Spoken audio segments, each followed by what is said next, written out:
Hey, what's up guys? This is Sadie and welcome back to my channel. I haven't posted in a really long time, but I've been a little bit busy. I graduated college and I did my DCP, which is why you're watching this video.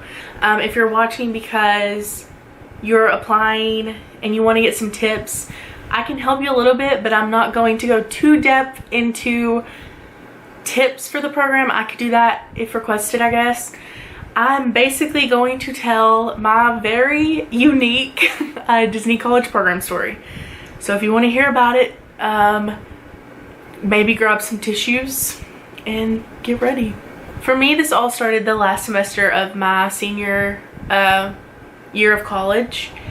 I knew that I was about to graduate soon. I wasn't positive what I was gonna do.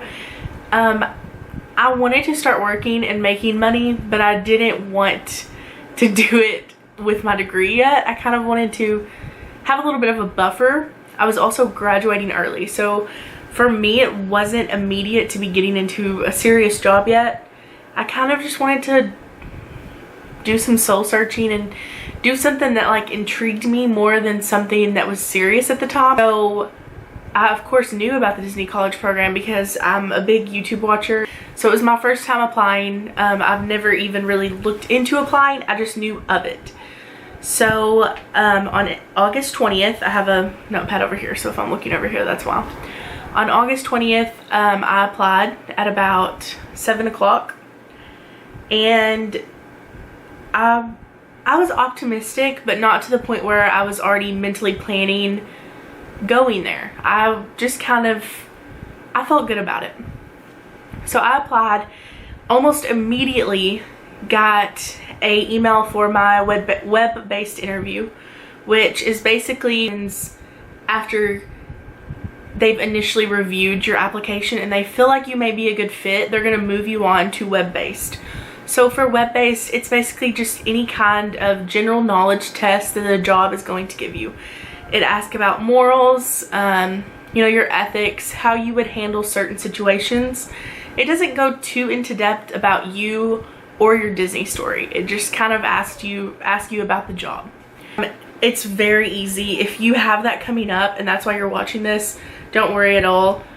Be honest and try not to contradict yourself. That's the biggest advice I can give for that. So I took my web-based, immediately passed it, and went into scheduling a phone interview. And for me, this was kind of scary because like I said, I wasn't 100% on this plan yet. I wasn't completely in. So to move so fast was like, whoa, okay, like this could be real. So like maybe I should think about this and really think about if I want to do this and obviously prepare, because this is not, it's not an easy program to get into. It's a challenging recruitment process. There are thousands of people who get it, but there are tens of thousands who don't. Not to discourage you, but I would definitely say do your research. I scheduled my phone interview for August 29th at 6 p.m. So I had about 9 days to kind of prepare myself and decide, you know, hey, is this really for me? Within those 9 days, I really researched into the program, housing, roommates, how that process works, jobs, just everything. And I was fully in. I was like, okay, I'm gonna do this and I'm gonna make it through and I'm gonna go live at Disney World. And it was a super exciting time. After about a week of waiting and preparing, it was time for my phone interview and I was so excited. I remember a couple hours before it, I was just sitting at my desk going over different questions they would ask me and what my responses would be to certain topics that we talked about. For your phone interview, definitely do thorough research. There's a great list of possible questions they could ask you, and make sure you keep in mind the top rows that you want. Mine was merchandise. I really wanted merchandise. For one, that seems like the most fun to me, to be able to be a part of the guest experience, and what they take home with them is huge. That's going to be something they look back on for the rest of their lives, because for most people, going to Disney is a once-in-a-lifetime chance. So I really wanted to be a part of that experience, and I made sure to say that in my interview. So whatever you want to do while you're at Disney and you want to be a part of with that guest, be sure to tell them that. That's what they're looking for. My interview was with a woman named Christy. She was very nice. It was a great conversation. I actually got off the phone thinking that was so rushed. Like, there's no way I got that. That was so quick. But I looked back on my phone call and it was like 25 minutes. It just seemed so quick because I was having such a good time. And I was able to be myself while also giving her those answers she wanted. So that was amazing. Another strange thing about my phone interview is it actually disconnected about 3/4 of the way through. I don't know if it was on my side or Disney's side, but after it disconnected, I was like, oh my gosh, like all of that is just down the drain. Like, they're not going to finish that call. They don't have time for that. And then about 3 or 4 minutes later, I got a call back and they were just letting me know that they wanted to continue the conversation and that they were sorry about that. And that really said a lot to me because I feel like if the conversation wasn't going anywhere, they wouldn't take the time to call me back and talk about that. So that was really the confidence booster that I needed after I talked to my dad about it. And we were like, wow, like that's pretty cool that they called me back because they wouldn't do that for just anybody. So after my phone interview was a waiting game. I interviewed fairly early. The recruitment season lasts from August to November. So I had my phone interview, which is the last step before acceptance, in August. So I knew I would be waiting anywhere until November 15th. And that was really difficult. It was really hard to be patient. And knowing what I know now, I wouldn't have been as worried, obviously, because I knew I was accepted. But I would have enjoyed it more. I waited about 3 weeks to a month. It was more like a month. And finally, on September 24th, I received my acceptance. And it was such a good day. I was in my teaching internship. I have an education degree. And I was actually in the classroom when I found out that I was accepted. So I told the kids, because I'd been keeping them up with the journey. I told them, and we all cheered, and we had a great day that day. It was really cool. So that was something I'll never forget out of this experience, and that was before I even made it to the parks. So familiar with the college program, you know that after you receive your acceptance, you really don't hear much from them until you get your arrival packet. Your arrival packet comes a week before your move-in day. My move-in day was January 27th. I picked that after I got accepted. Other than filling out different tax forms and different paperwork about me, I didn't do much for Disney until January 20th. That is when I received my packet. Also in that time, you'll pick a roommate, but I went random, so I didn't really link with a roommate, so that part wasn't really much of a process. But you can link with one roommate. You're not guaranteed to get that roommate, but you can. I think most of the time you do, but so just keep that in mind. Well, from September 24th on my acceptance to January 27th, I finished college and basically hung out with friends and family and enjoyed what I thought was going to be my last moments at home before I spent 6 months at Disney. I was Spring Advantage, so I was going to be spending from January 27th through July 30th working at Disney. My family is not much of a Disney family at all. We watch the movies. I have always loved Disney. But the parks, we only went to once. I was about 5. So I didn't really remember them before then. And I hadn't been to Florida in about 15 years either. So it was a big deal for me to, for one, move somewhere so far away from home. And for two, going to Disney World was huge for me. I'm such a kid at heart, and for me it was really exciting to be going to Disney World. I was so excited. And that's something else I really enjoyed about the process of waiting, was the anticipation of getting to go to Disney. I was constantly researching rides and fun little facts and stuff about the parks, and it was a really great time. I was so impatient that I didn't enjoy it then, but looking back, that was probably one of the best parts, was just the build-up. January 20th came and I received my arrival packet. And your arrival packet is super exciting. It tells you where you're going to be working, what time you'll come on your arrival date, and what your first week is going to look like when you have traditions. So I found out that I was working at Galaxy's Edge merchandise. I wasn't the happiest at the beginning, just because I knew I was going to lose a part of the personal connection with the guest. Just because they can't know where I'm from. I can't really talk to them as much as I could in the other parks. I very quickly got over that and became super excited. My dad is a really big Star Wars fan, so I've been watching Star Wars for quite a bit, and so it was super surreal, and I'd never been to Galaxy's Edge, so I was super excited. So I got my arrival packet. It was finally a week before I arrived. In that last week, I spent a ton of time with family. I'm a big family person, so that was number one to me, was seeing my family, because we didn't really plan trips for my family to come down. Like I said, we're not a big Disney family, so them coming to the parks wasn't a huge deal for them other than to see me. So, and I understood that. I spent a lot of time packing. I do not have the most reliable car. I have a 2001 Camry. So it couldn't get me from Arkansas to Florida, which is about a 13-hour drive. So I had to fly. Flying there alone and moving in alone was very scary. But it also taught me a lot about myself and what I'm capable of. So if you're watching this after being accepted and you have to fly, don't worry. It's not as bad as you think it's going to be.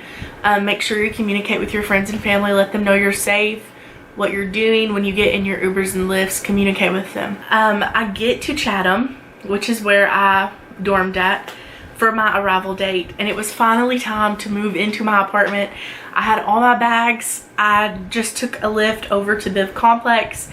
I was so nervous to meet my roommates, but I was so excited.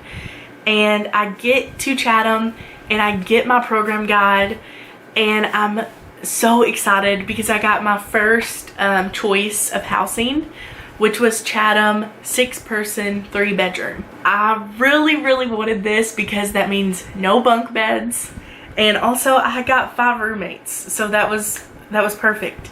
That was enough to where I can have some friends starting out. I was on the 3rd floor of building 15.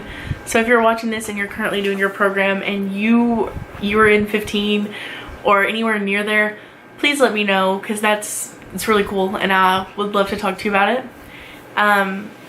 But yeah, it was great. I had a laundry facility in my building. I was right beside the service center. I was right beside security. It was really the best complex and building I could have been at, and I was super grateful, super excited. I get to meet my roommates, and we had 3 bedrooms. In the first bedroom, I'll put in pictures of the apartment. In our first bedroom, we had Sabrina and Savannah. You go down the hall, and it was me and Shannon in a bedroom. Go down a little bit farther, and it was Tanya and Sarah in a bedroom. And it was really cool because there were 5 of us who started with an S, and then Tanya. So we called ourselves 5ST. Ever since the beginning, the first day we met, we started calling ourselves that. The roommate aspect was amazing. We all instantly clicked. Anytime you get a group of 6 girls together, there's going to be bickering or disagreements every once in a while. But we really didn't have much of that, and it was so amazing. We were able to hang out with each other. There were enough of us in the apartment that when some were working, others were not. So you always had someone to hang out with, and it was so perfect, and I miss them every single day.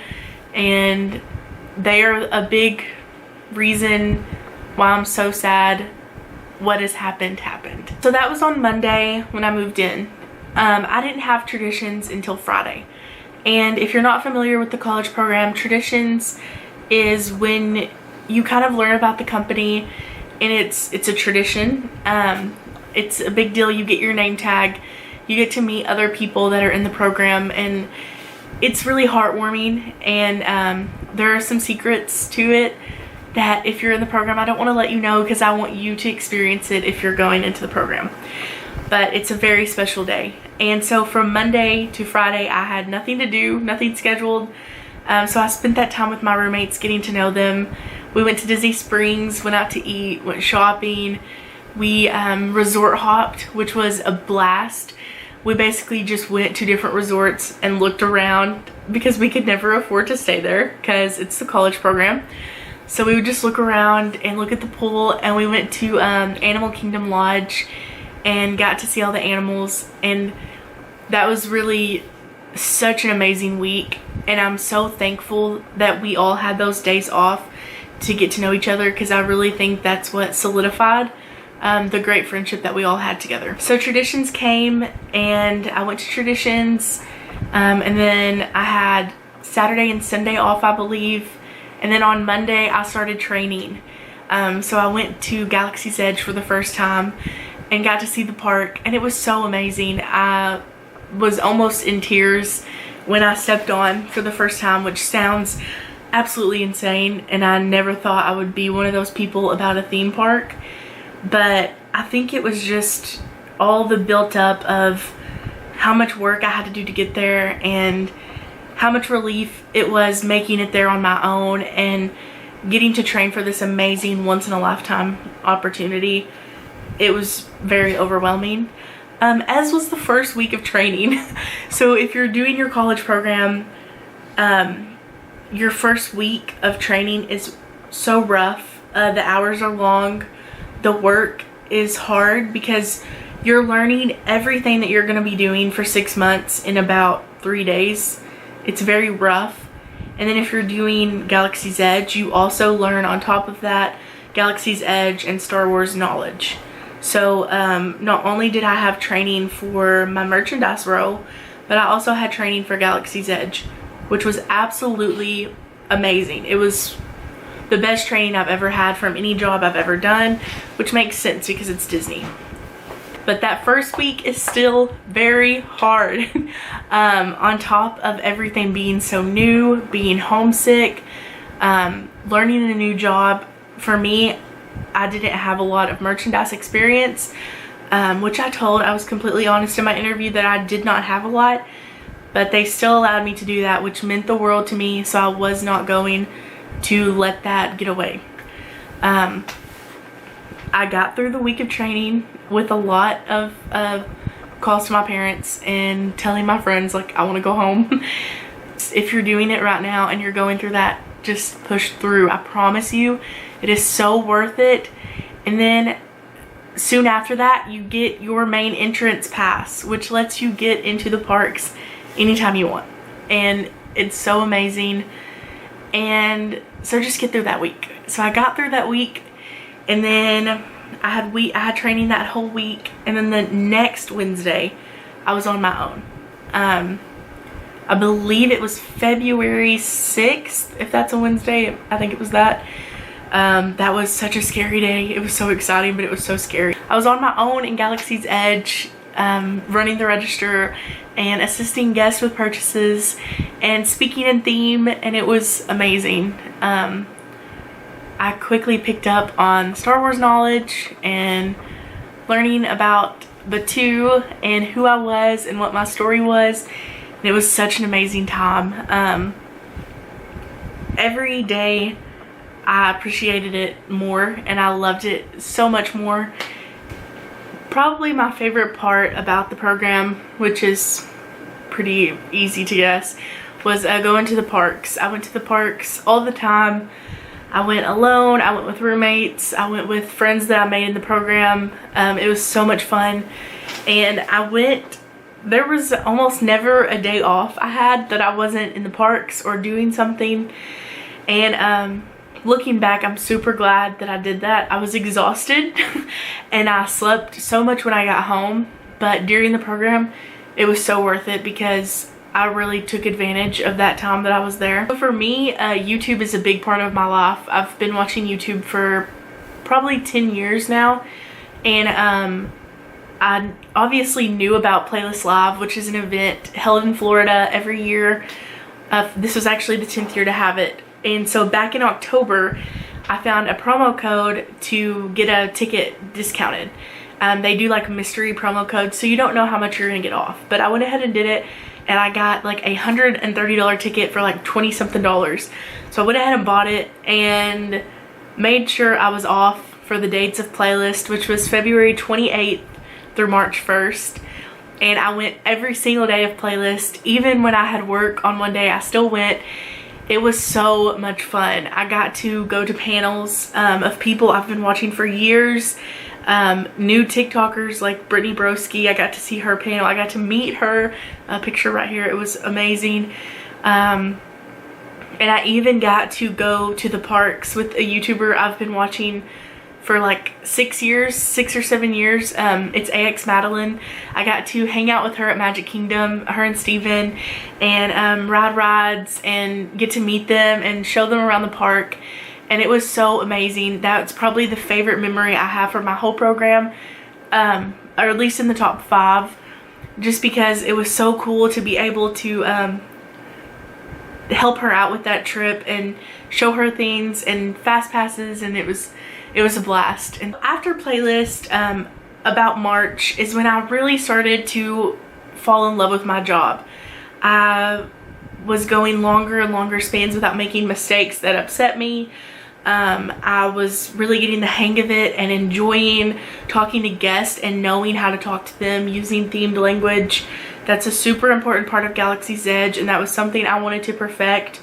And I was getting really, really good at it. And I would go to bed before work at night so excited to wake up and go to work. I would actually like lay out my costumes. Here's some pictures of my costumes. I didn't really talk much about them, but I loved them too. And I would like lay them out like I was going on a school field trip. Like I was so excited. And it was amazing. I took the bus everywhere on my program. Walmart, post office, to work, to the parks. Took the bus for everything. 3 of my roommates had cars, and so if they were going somewhere and I wanted to go with, I would of course tag along, and they didn't care if I did. But the majority of the time I took the bus, and it was great. So on March 12th, I had a day off, and I went to Animal Kingdom with my friend Belle. Little did I know, this would be 2 days before we found out that we were all termed and our program was ending. Me and my friend Belle hadn't been to Animal Kingdom together yet, so we went to Animal Kingdom. We met Mickey and Minnie, which is, fun fact, that's the only place you can meet Mickey and Minnie at the same time. So we went and did that. We rode some rides. She actually went to work, but I was off that day, so I stayed in Animal Kingdom all day. And I had some lunch after she left, walked around the park. Like I said, the parks weren't very familiar to me, so when I went to the parks, I went to the parks. From opening to close, I stayed all day acting like a tourist, because I essentially was. And that was probably my favorite solo day. Not even knowing what I knew now, that it was the last time I was going to go to Animal Kingdom. At about 2 o'clock on my day in Animal Kingdom, it was all over the news that Disneyland was going to shut down. Everyone was talking about it in the park. Everyone was talking about COVID-19. That news dropped, I was super worried, because of course if Disneyland is going to close, then Disney World, you know, that it's inevitable. It's gonna close. So I called my dad as soon as that news broke. I was in the parks. I was like, hey, Disneyland just announced closure. What do you think that's gonna mean for me? Am I gonna be coming home? Like, what's gonna be happening? Which I meant coming home as in 2 weeks that we would be closed, and then we would open back up and I would come to my job. I didn't mean coming home permanently. So I talked to him and we just kind of talked out the possibilities, what could happen. And I just went on with my day. I rode Expedition Everest 3 or 4 times. I did so much. and I had a blast, and I'm so glad I did. And so I went back home. I had the next day off too. I very rarely got 2 days off in a row. I was like, you know, I have not had a day to just relax in 2 weeks. The last time was before playlist, which was at least 2 weeks before that. So I was like, I'm not gonna do anything tomorrow. I'm just gonna stay at the apartment, hang out with the roommates, probably clean. So that's what I did on Friday. But I was sitting impatiently waiting to hear something. I knew that closure was coming. It was just a matter of time. And on Friday morning, I believe, we got news that Disney World was going to close until April. When that news hit, it was very weird. I didn't work that day, but I heard that the parks were really strange. Guests were obviously asking about it, but we were told nothing. I actually found out from a news report. I didn't find out because Disney told me. I didn't find out because my leader told me. I found out from a news report.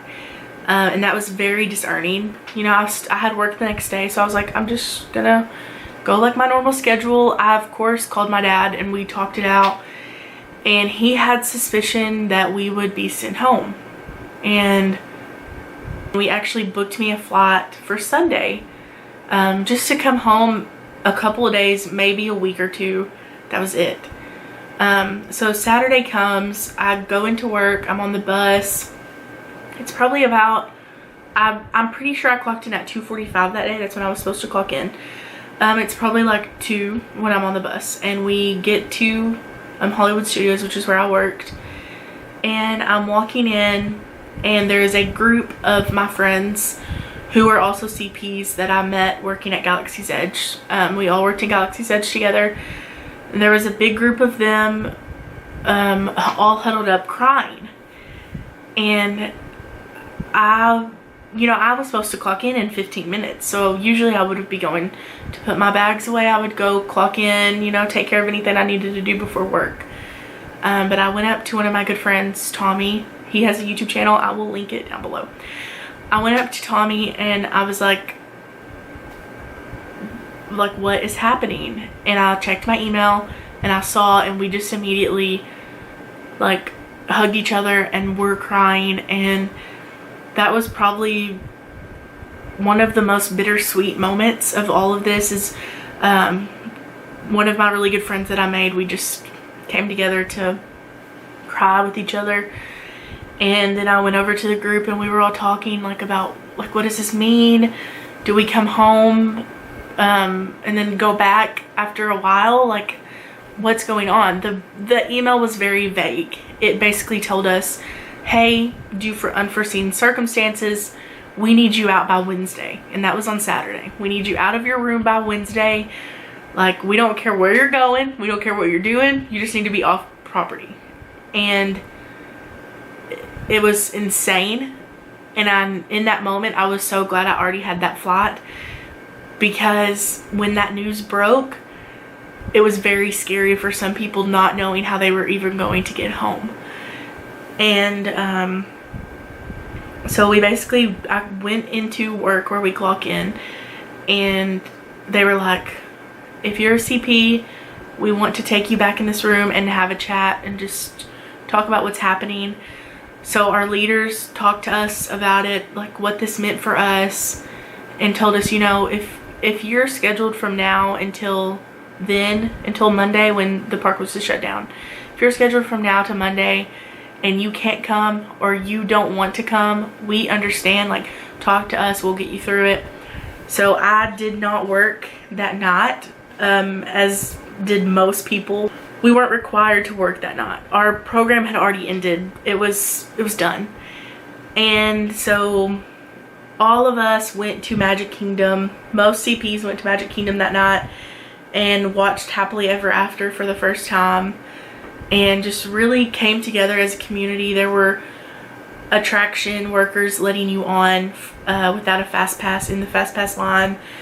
Everyone just being so nice and accommodating and I went with my friend Belle, and it was very bittersweet. Like I said, that whole day was very bittersweet, doing everything for the last time, just because for me, I don't know when I'll go back to Disney World. I don't know if I'll ever work with them again.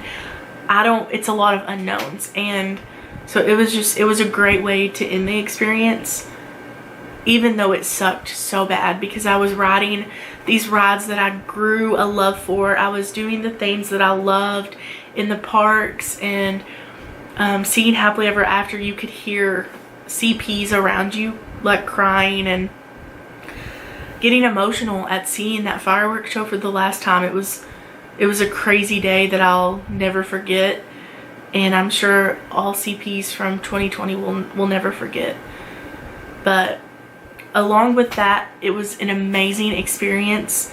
I was there about a month and a half. I was there from January 27th when I arrived to March 16th when my flight left to come home. So about a month and a half, and it was the best month and a half of my entire life. I learned so much. I learned about myself and others, and working hard and making goals for yourself and achieving them. And I learned about a multi-billion-dollar company and how they run and how they train and just how quality of a company they are. That being said, I also saw the flaws of it. Communication during that week was not the greatest, and I understand, because the whole world was basically at a standstill with unknown, like what's coming next, what do we do? And we're still in that unknown. So if you're at home watching this video, thank you. I hope that you continue to stay home and follow the rules and regulations of the CDC. This is very, very serious. Living in a time where we don't know what else is going to happen. It's very scary. This disease is changing lives and making things very hard right now, and obviously killing a bunch of people. So if you can stay home, please stay home. If you can't, just go to work and come back home. If this can even give information to one person, either about the college program or about COVID-19, then this was worth me doing. I'm going to link below some different nonprofits you can donate to. Feeding America is one I highly recommend. If you have the extra funds to donate, please do that. Feeding America will get your money's worth out of your donation. They will donate to families that need it at this time of uncertainty. It's very important. And that's really it. I hope and pray, if you are watching this because you're wanting tips or you're about to start your program, that you have the best program. And if you have any questions, reach out to me in any of my social medias below. I will be so happy to talk to you about it. And that's about it. Bye, guys.